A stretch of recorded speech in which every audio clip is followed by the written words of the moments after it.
नमस्कार, education magic के इस यूट्यूब चैनल पर आपका मैं उदय कुमार स्वागत करता हूं। आज का जो हमारा वीडियो रहने वाला है वो रहने वाला है जैक बोर्ड का क्लास 7th का मैथ। ठीक है, तो क्लास 7th का मैथ चैप्टर नंबर 7 जिसका नाम है एक एक नियम। तो आज हम इस चैप्टर के कुछ एग्जाम्पल को लेते हैं, उसके बाद इसके हम क्वेश्चन आंसर को देखेंगे। तो चलिए, इसका एक एग्जाम्पल हमने यहाँ नोट कर रखा है, तो उसको हम पहले सॉल्व करते हैं। ठीक है, तो हमारा सवाल क्या देखते हैं। हमारा क्वेश्चन बोल रहा है 1 लीटर दूध का मूल्य 35 रुपया है, तो 5 लीटर दूध का मूल्य ज्ञात कीजिए। ठीक है, 1 लीटर दूध का मूल्य हमारा 35 रुपया दिया हुआ है, तो हमको 5 लीटर दूध का मूल्य ज्ञात करना है। तो सबसे पहले इसको शुरू करते हैं। यहाँ लिखते हैं चूंकि 5 लीटर दूध का मूल्य बराबर 35 रुपया। ठीक है, तो इसीलिए 1 लीटर दूध का मूल्य है 35 रुपया। 1 लीटर दूध का मूल्य 35 रुपया, इसीलिए 5 लीटर दूध का मूल्य बराबर क्या हो जाएगा, 35 दिया हुआ एक का, तो 35 गुना 5 कर देंगे, हमारा हो जाएगा 175 रुपया 5 लीटर का। कुछ नहीं है, सिंपल सा है। 1 लीटर का दूध का मूल्य 35 रुपया दिया हुआ है, तो 5 लीटर का निकालना है, तो 35 को हम 5 से गुना कर देंगे, तो हमारा हो जाएगा 175 रुपया। ये हो गया, इसका सॉल्व हो गया। तो हमने एक एग्जाम्पल सॉल्व कर लिया। दूसरा एग्जाम्पल हमारा प्रश्न है कि यदि राहुल ने 2 दर्जन केले 80 रुपये में खरीदा, तो 30 केले को खरीदने में उसे कितना रुपया देना पड़ेगा। ठीक है, तो राहुल 2 दर्जन केला खरीदता है, कितना में खरीदता है, तो 80 रुपये में खरीदता है, तो उसे 30 केले को खरीदने में कितना रुपया देना पड़ेगा। तो इसको हम सॉल्व करते हैं। सबसे पहले हम देखते हैं कि 1 दर्जन में होता है 12। ठीक है, तो 2 दर्जन बराबर कितना हो जाएगा, 2 दर्जन बराबर हो जाएगा 2 गुना 12, क्योंकि 1 दर्जन में होता है 12, तो 12 दूनी 24 हो गया। ठीक है, 24 हो गया। तो चूंकि 24 केले कितना में खरीदता है, 80 रुपये में। 24 केले कितना में खरीदता है वो, 80 रुपये में खरीदता है। तो इसीलिए 1 केले के लिए कितना लगेगा, 1 केले खरीदने में उसको कितना लगेगा, 80/24। ठीक है, तो 80/24 हो जाएगा 1 केले का। तो अब हमको निकालना है 30 केले का। तो इसीलिए 30 केले के लिए हमको कितना देना पड़ेगा, 80/24 गुना 30 कर देंगे। अब इसको काटते हैं, 24 को काटेंगे 8 से, तो 8 दिया 24 हो गया, और 8 दें 80 हो गया। 3 को काटेंगे 30 को, तो हो जाएगा 10, तो 10 गुना 10 बचा, तो 10 गुना 10 बराबर कितना हो गया, 100। तो 100 रुपया हमारा लगेगा 30 केला खरीदने में। ठीक है, तो चलिए तीसरा प्रश्न देखते हैं। हमारा प्रश्न 2 जो है सॉल्व हो चुका है एग्जाम्पल का। तीसरा हमारा एग्जाम्पल है कि यदि 2 आदमी मिलकर एक दिन में 4 फीट गड्ढा खोदता है, तो 4 आदमी मिलकर एक दिन में कितना फीट गड्ढा खोदेगा। तो चलिए लिखते हैं, चूंकि 2 आदमी मिलकर गड्ढा खोदता है पहले। ठीक है, तो 2 आदमी मिलकर जो है एक दिन में, 2 आदमी एक दिन में कितना गड्ढा खोदता है, 4 फीट। 4 फीट, इसीलिए एक आदमी जो है एक दिन में कितना गड्ढा खोदेगा, तो 4/2 फीट। ठीक है, अब इसको काटेंगे, तो 2 दूनी 4, तो कितना हो गया, 2 फीट हो गया। एक आदमी जो है एक दिन में 2 फीट गड्ढा खोदेगा। ठीक है, अब निकालना है हमको 4 आदमी का, इसीलिए 4 आदमी एक दिन में कितना गड्ढा खोदेगा, तो 2 गुना 4 हो जाएगा। एक आदमी जब 2 फीट खोदता है तो 4 आदमी, तो 4 गुना 2 हो जाएगा, तो हो जाएगा 8 फीट। ठीक है, ये हो जाएगा 8 फीट। कुछ नहीं किए, ये हो गया हमारा आंसर। देखिए हमारा दिया हुआ था कि 2 आदमी एक दिन में 4 फीट गड्ढा खोदता है, तो 4 आदमी उसी गड्ढे को कितना 4 आदमी जो है एक दिन में कितना गड्ढा खोदेगा, कितना फीट गड्ढा खोदेगा। तो 2 आदमी जब एक दिन में 4 फीट खोदता है तो एक आदमी का निकाल दिए 4/2 से 4/2 फीट काट दिए तो 2 फीट हो गया। एक आदमी जो है एक दिन में 2 फीट, यानी लिख देते हैं एक आदमी एक दिन में। ठीक है, एक आदमी एक दिन में कितना निकल खोदेगा, 2 फीट खोदेगा।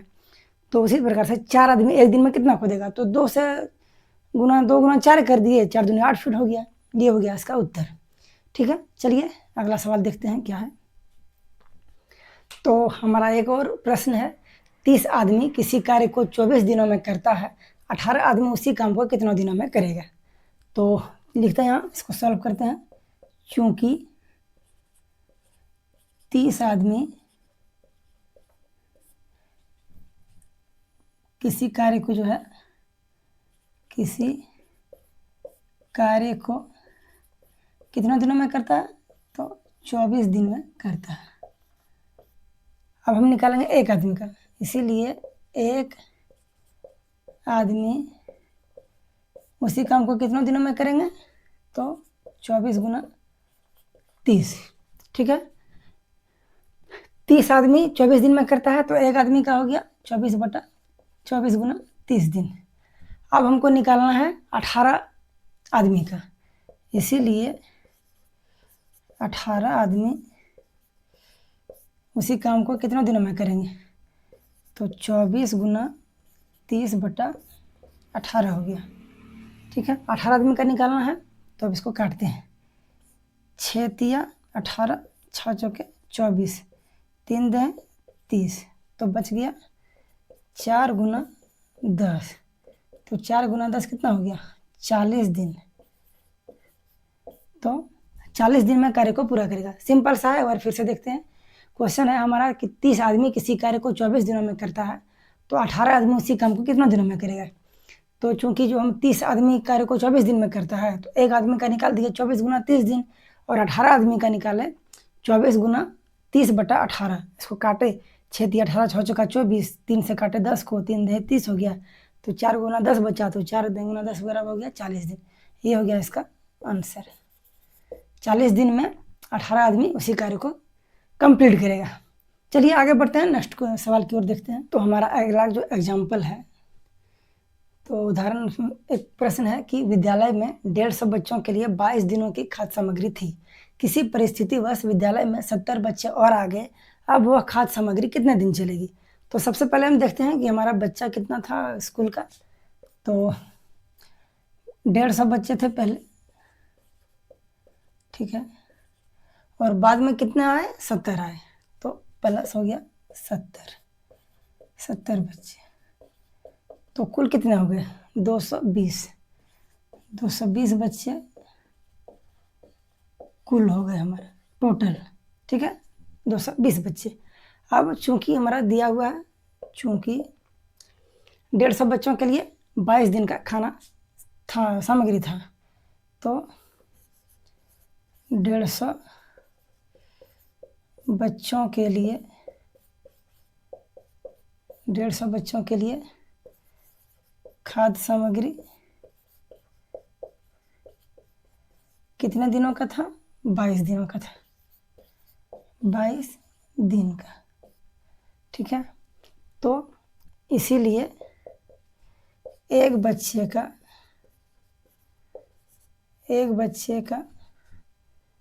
खाद्य सामग्री कितना हो जाएगा, 150 बच्चों का 22 था, तो एक का कितना हो जाएगा, 22 गुना 150। अब हमको निकालना है, टोटल है हमारा 220, इसीलिए 220 बच्चे का खाद्य सामग्री कितने दिन चलेगा, तो 22 गुना 150 बटा हो जाएगा, टोटल हो गया कितना, 20 बच्चे, ठीक है। तो 22 गुना 150 बटा 220। अब इसको काटते हैं, 0 से 0 खत्म, 22 से 22 खत्म। कितना दिन का बचेगा खाना? तो 15 दिन का। 15 दिन का खाना बचेगा 220 बच्चों का। देखिए 150 बच्चे थे, उसके लिए 22 दिन का खाना हो जो बचा था खाद्य सामग्री, तो 70 बच्चे स्कूल में आए, तो टोटल हो गया हमारा 220 बच्चे। तो 150 बच्चों के लिए जो खाद्य सामग्री था वो 22 दिन का था, तो एक बच्चे का हम निकाले 22 गुना 150। इसी प्रकार से 220 बच्चे का निकालना था, तो 220 बच्चे का कर दिए 22 गुना 150 बटा 220। अब 0 से 0 काटे, 22 से 22 खत्म हो गया, बच गया 15 दिन। तो 15 दिन का जो खाना बचा हुआ है वो है टोटल 220 बच्चों के लिए। तो ये हो गया इसका आंसर। यह था एक एक नियम का चैप्टर जो 7 है, क्लास 7th का मैथ, उसका ये आखिरी उदाहरण का प्रश्न था। अब जो है हम अगली वीडियो में आपके सामने जो जब प्रस्तुत होंगे आएंगे, तो वो होगा हमारा चैप्टर का एक्सरसाइज 7.1 का वो प्रश्नावली 7.1 का वीडियो रहेगा। यह जो था हमारा उदाहरण था, तो हम उम्मीद करते हैं कि आपको उदाहरण इसका जो भी था 4-5 वो आपको अच्छे से समझ में आ गई होगी। अगर आपको किसी भी प्रकार की परेशानी हो तो वीडियो में कमेंट कीजिएगा, उसका हम आपको सॉल्यूशन नेक्स्ट वीडियो में ज़रूर देंगे। दोस्तों वीडियो कैसी लगी आप हमें लाइक करके जरूर से जरूर बताइएगा, कमेंट करके बताइएगा आपको वीडियो कैसी लगी, समझ में आ रही है कि नहीं, कोई परेशानी हो तो भी कमेंट करके बता सकते हैं। वीडियो को लाइक कीजिएगा, दोस्तों के साथ शेयर कीजिएगा, सब्सक्राइब करना नहीं भूलिएगा। आपका एक एक सब्सक्राइब हमें मोटिवेशन देता है और इस चैनल के ग्रोथ में हमें मदद मिलेगी। चलिए मिलते हैं अगली वीडियो में, तब तक के लिए धन्यवाद। Thank you so much. आपका दिन शुभ हो। Thank you so much.